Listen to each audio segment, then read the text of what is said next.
চলো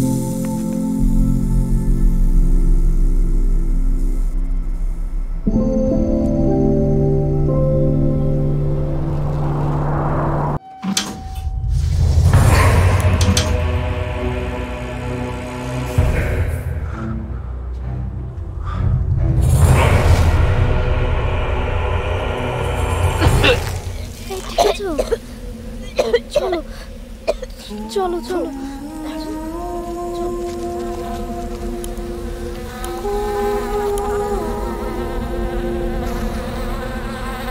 দর্শক সবাইকে স্বাগত জানাচ্ছি মিস্ট্রি হিস্ট্রির নতুন পর্বে। আমি এই পর্বটি সাজিয়েছি একটি পাহাড়কে কেন্দ্র করে। তাকে ঠিক পাহাড় না, পর্বত বলা যায়। আর এই রহস্যময় পাহাড় বা পর্বতের নাম হচ্ছে আরারাত।